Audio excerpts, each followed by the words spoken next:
পৃথিবীর সবচেয়ে দামি জিনিসগুলোর মধ্যে একটা হলো সময়।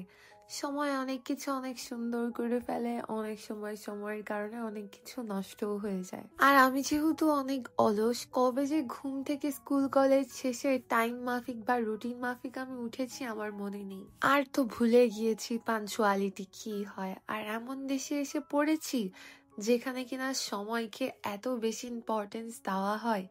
জাপান এমন একটা দেশ যেখানে কিনা ট্রেনও সময়ের আগেই চলে আসে। ইভেন কি কারোর সাথে দেখা করার জন্য 1-2 সপ্তাহ আগে থেকে বলে রাখতে হয়। যেহেতু এই দেশেই আমার থাকতে হবে, তাই ভাবলাম নিজেকে একটু পাঞ্চুয়াল করি আমার আলসামিটাকে বাই বাই বলে। তাহলে চলেন কথা না বাড়িয়ে আজকের ব্লগটা শুরু করি। আজকের ব্লগে থাকছে আমার মর্নিং রুটিন, আমি সকালে উঠে কি কি করি তার সব নিয়েই। So don't skip this video and let's get into it. Hello lovely people, আমি সিউন্ডেলস থেকে Sneha and I hope all of you are doing great.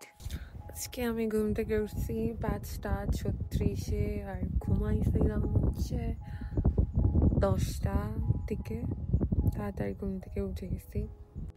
আজকে দিনের মতো আজকেও আমার কোনো প্ল্যান নাই, বাট বাইরে এত সুন্দর একটা সকালের ওয়েদার দেখতেছি। বাকি সময় তো ঘুম থেকে উঠে একটা দুপুর দিকে। এখন তো অনেক তাড়াতাড়ি উঠছি। আমার চুলের সব কালার চলে গেছে। আর একটা প্রবলেম হয়, যখন চুলের কালার চলে যায় তখন গ্রে হেয়ার বের হয়। আমি জানি না, বেশি চুল কালার করলে হয়তো এরকম হয়। আর আমার জেনেটিক্যালি। এখন আমি একটু ওয়েদারটা এনজয় করব, তারপর সুন্দরভাবে যাচ্ছে ক্লাউডস গুলা, আর কি বলে এগুলাকে, ক্লাউডসই তো, ওগুলো যাচ্ছে, দেখতে সুন্দরই লাগতেছে। কি সুন্দর দেখেন, কি সুন্দর। তো একটু পর আমি পড়তেও বসবো। আজকে ভাবছি আমি অনেকক্ষণ পড়বো, কমপক্ষে 1-2 ঘন্টা তো পড়বোই। কালকেও আমি পড়ছি, আজকেও পড়বো।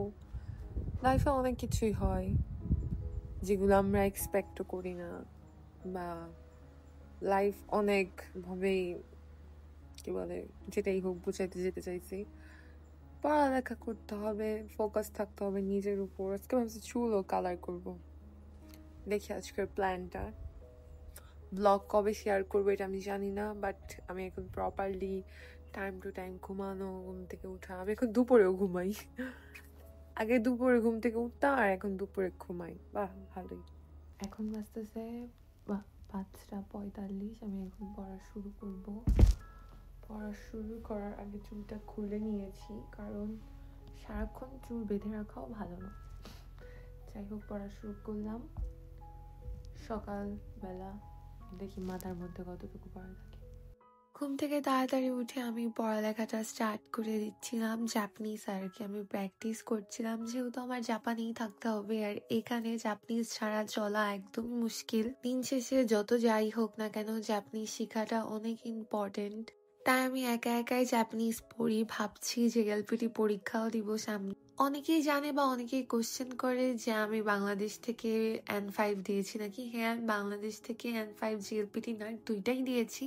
বাট জাপানে এসে আমার ওরকম ভাবে আর কি পড়া হয়নি, তাই এখন আবার স্টার্ট করেছি। যেহেতু জাপানিজটাই বেশি ইম্পর্টেন্ট, এটা না শিখলেই নেই। যে কোনো সময় যে কোনো পরিস্থিতিতে জাপানিজটা শেখা দরকার। এখন আমি বলি আমি কেন এত সিরিয়াসলি পড়ছি জাপানিজটা। মেইনলি আমি যখন অসুস্থ হয়েছিলাম অ্যাম্বুলেন্সের মধ্যে, তারা যা বলছিল আমি ঠিকই বুঝতেছিলাম, বাট তাদেরকে প্রপার সেন্টেন্সে যে একটা কথা বলবো বা কোনো কিছু, আমি তা পারছিলাম না। আমি পুরোপুরি ডিপেন্ডেন্ট ছিলাম আমার হাজবেন্ডের উপর। তো তখনই আমাকে এটা হিট করে যে তখন না হয় আমার হাজবেন্ড ছিল আমাকে হেল্প করার জন্য, না হলে আমি কি করতাম তখন যদি আমার বাহিরে এরকম ভাবে আমি অজ্ঞান হয়ে যেতাম, বা আমার হাজবেন্ডেরই যদি কোনো কিছু হতো। তাই আমি প্রপারলি ট্রাই করছি জাপানিজটা শেখার। প্রপারলি বলতে এমন ভাবে শেখার যাতে আর কি আমি কথা বলতে পারি প্রপার। 1 ঘন্টা 20 মিনিট পড়ার পর আমার যেহেতু হাজবেন্ড অফিসে চলে যাবে, তাই আমি তার জন্য টিফিন প্যাক করে দিচ্ছিলাম। আমি কালকে রাত্রে ছোট ছোট চিংড়ি দিয়ে ছোট ছোট আলু কিউব করে রান্না করেছিলাম, তো সেটাই তাকে আমি টিফিনে করে দিচ্ছিলাম। বাকি সময় আমি সবসময় টিফিন প্যাক করে ফ্রিজে রেখে দিই, বাট এখন থেকে যেহেতু আমি সকাল সকাল উঠেছি আমি ভাবছি তাকে সবকিছু প্যাক করে দিব, পুরো একদম ওয়াইফ ডিউটি পালন করব। তারপর আমি নিচে চলে যাই ফ্রেশ হতে, আর আমি ঘুম থেকে উঠে সবার আগে আমার চুলটাই কম করি, যেহেতু রাত্রেবেলা আমার চুল অনেকগুলো নটস হয়ে থাকে। আর চুল কম করলে মাথার মধ্যে ব্লাড সার্কুলেশনও বাড়ে। আপনারা চাইলে উডের কম্ব ইউজ করতে পারেন, আমার কাছে যেহেতু নেই আমি এটাই ইউজ করি। আর তারপর আমার আয়নার সামনে কনস্ট্যান্ট ঢং তো আছেই, ঢং করতেই থাকি, যেটা আমার ফেভারিট কাজ। তারপর আমি ফ্রেশ হওয়া স্টার্ট করে দেই। আর কমেন্ট করে কিন্তু সবাই বলবেন যে আপনাদের এরকম ব্লগ দেখতে ভালো লাগে নাকি না। তারপর আমি ফেসটা প্রপারলি, আমি এই নতুন একটা ফেস ওয়াশ ইউজ করছি, এটা দিয়ে ফেসটা ওয়াশ করে ফেলি। আর ফেস ওয়াশের সময় একটু ডেলিকেটলি আমি ফেসটা ওয়াশ করি, যেহেতু ফেস অনেক ডেলিকেট, বেশি ঘষা মাজা করলে স্কিন অনেক বেশি কি বলে লুজ হয়ে যায় বাই টাইম। তারপর আর একটু স্কিন ফ্লেক্স করছিলাম, এরপর আমি আমার স্কিন কেয়ার করে ফেলি।